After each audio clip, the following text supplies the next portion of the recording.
When you talk about Shiva, there is no parentage, there is no place of birth. It's very common to refer to Shiva as Yaksha Swarupa.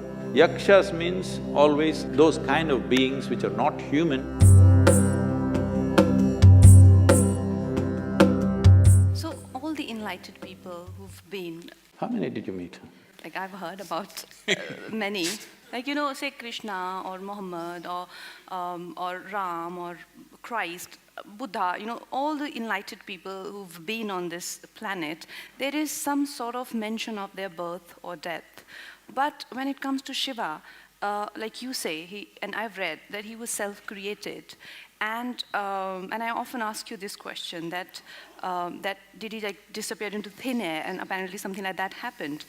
He couldn't even have biological children with any of the women he was married to. Also, he…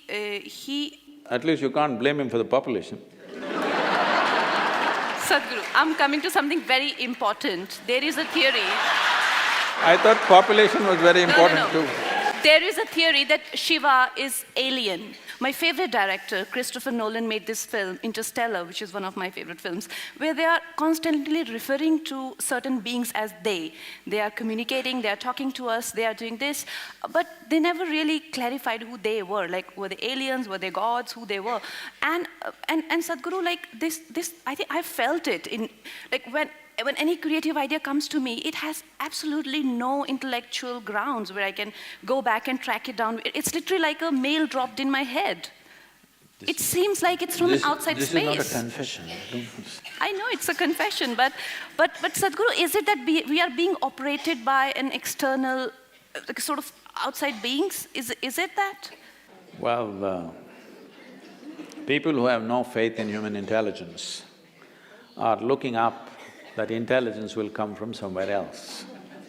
What we need to understand is, see, there are certain things which are very significant things in this country which unfortunately this present generation has completely forgotten, or very few people are reminded, and the rest of the world, some places they recognize, rest of the places it's not there. What the thing is just this, here we consider things like this. For example, in yoga, we call your spine the center of the universe. We call it Merudanda. That means it's the axis of the universe. What is a universe? Please understand this. Today scientists are admitting it is an endless universe. Forever we've been saying it's an ever-expanding universe. So we said your spine is the axis of the universe. That sounds ridiculous. Even without putting any load, most people's backs are hurting badly. They can't even walk or run or do anything. If this becomes the axis of the universe, what will happen? Why we are saying this is, see, you know there is a universe or you think there is a universe only by your experience, isn't it so? If you did not experience, if you could not see this, if you could not see like this and feel like this, you wouldn't know there is a universe. Only because of your experience there is a universe. And the center where your experience is being transmitted is through your spine. If you cut a few wires in your spine, you will have no experience even of the body, forget about the universe. So because your ability to experience the universe is rooted and centered in your spine, we are calling your spine as the axis of the universe. Suppose this hall, see now we know the boundaries of this hall. Now we can debate whether this is the center of this hall or that is the center of this hall. Suppose there are no boundaries to this hall. How would you decide which is the center of this hall? Where you are is the center of the hall, isn't it?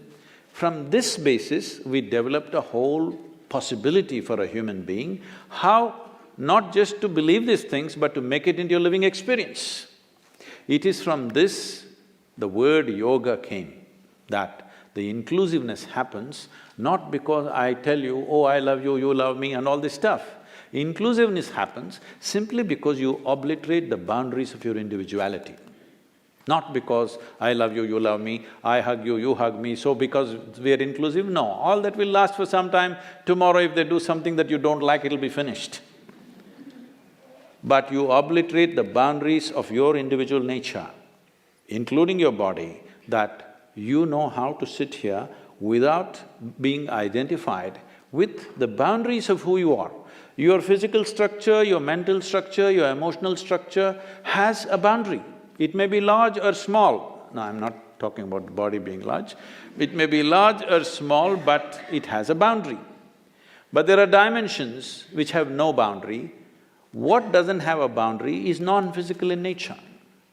So our focus has always been on that dimension, which is non-physical. That is why Shiva became the most important thing, because Shiva means that which is not, that which is non-physical. Now is he the yogi that we're talking about, is he a human being, did he come from somewhere else? See, there are things, as you said, there is no parentage. When you talk about Shiva, there is no parentage, there is no place of birth, nobody saw him as a young boy to grow up. All the time when we saw him, he was about the same age. And we don't know where he died, such a significant human being. Even in those times, if he died somewhere, they should have built a temple, they should have built some kind of a monument for him. Nothing like that happened. So there is no birth, there is no death, there is no parentage, there is no siblings, there is no anything to prove that he was here. Does it mean to say we can assume he came from somewhere? Not necessarily. But in many of the… if you look at the lore, it's very common to refer to Shiva as Yaksha Swarupa.